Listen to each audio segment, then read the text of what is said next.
Welcome into this shipper update. We've got Chief Economist Anthony Smith here with talking about the PMI or LMI, PMI.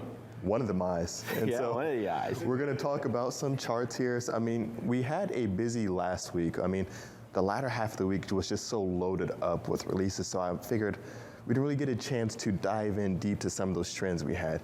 The ISM, we had so many unemployment trends. We had PCE, consumer spending. We had so many different, updates on Thursday, Friday. So jumping into the first one here, talking about the ISM PMI or the Purchasing Managers Index, and has a lot of implications for upstream activity, i.e. manufacturing. So when we're looking at this chart, one of the interesting things that jumps out to me here is the slight downward movement to 57.1. Now, this is only a 1.5 percentage point movement, but this is something that I've kind of been talking to for some time here, Tony. We're talking about a potential peak in manufacturing, a slower growth trend taking hold for the remainder of the year. And so this was one of those areas I was looking at closely going into 2022 when we're looking at other indexes, because you can't just look at one to make the call or anything like that. And it can't just be 1 month of data. We're looking for long-standing trends and multiple signs showing it or showing those trends as well. So the other one that had a potential slowdown was non-defense capital goods new orders, which also ticked down. I think it was 0.3% in the last release. So, and we had adjusted core goods orders that also ticked down. I think it was 2.2%. So we're looking at what's going on upstream. These are very early days, but I think we're hitting a peak in the rate of growth, and we're going to start to see a slower growth trend going on within manufacturing here. Yeah, and ultimately that leads to, flatbed capacity. We see how tight it is and we see how high the rates are.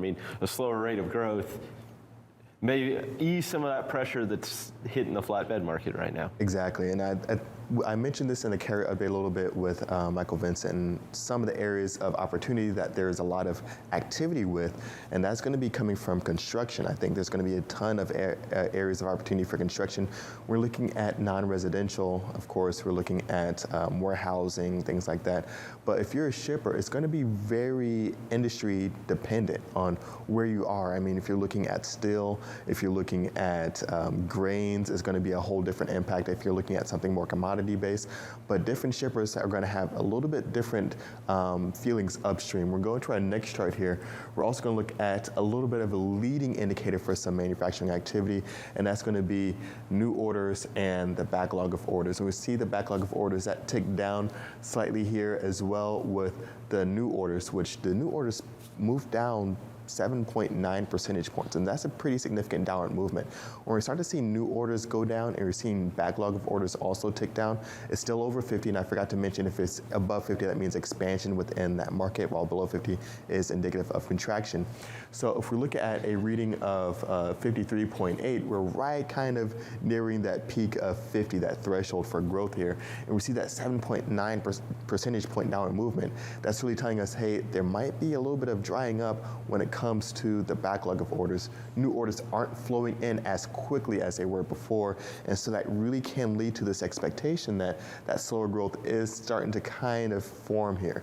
Yeah, when you talk about new orders, you think about, and that backlog shrinking, right? Yeah. So you're not seeing it added on now at the back end. So I think that's really an area to focus on. We Right. talked about it, backlogs at the ports and things like that. Well, we're seeing backlogs now shrink in manufacturing, which ultimately is going to lead to changes in the freight market, because it's been so hot and it's been riding the tails of a strong consumer. Well, what happens if, say, the industrial sector starts to slow down at the same time? That's exactly right. And going to our next chart here, I think it really ties into some of those the trends that we've been seeing throughout the macroeconomy, and that's going to be the manufacturing price index. And so this one jumped up 11.5 percentage points here, now at an 87.1. We're seeing that price component really have a significant rise here. This is one where we were kind of looking at, because it's been pretty sporadic over the last year or so. There's been some rapid upward movements, some consistent movements, and some downward movements, some pretty significant drops, but 11.5 percentage point movement. I think a lot of this is going to come to some of those commodities that were impacted throughout March. We're looking at oil, we're looking at gas, we're looking at certain grains potentially when you're looking at the international conflict going on. So I think that's going to be one of those areas that's really going to be impacted by there. We have a few other charts that we could probably get to in our next shipper update, talking about some of those construction trends as well. But really right now, what it's looking like is that there might be a peak in the rate of growth when we're looking at upstream activity by way of manufacturing. Yeah, I think that highlights a lot of what's going on in the overall macroeconomy. I mean, this chart specifically, I mean, you think about the PPI as well. I mean, it's up, what, 10+% over the past year. So, I mean, you think about that and what those impacts that it has for shippers and the overall economy. It's a slower rate of growth from what they had in the past 2 years may not necessarily be a bad thing to play a little catch up. Exactly, and I think another big thing is some folks are probably getting a little bit more efficient as well. I mean, speaking with some industry leaders, that's another thought process is like, hey, we've had this, hyperdrive. We had to get a little bit more efficient with what we're doing. So I think a lot of shippers out there are trying to find a way to get more efficient as well as those carriers working with them. Awesome. Well, thanks for the shipper update, Anthony. We are going to throw it over to Michael Vincent. He's got our next live guest.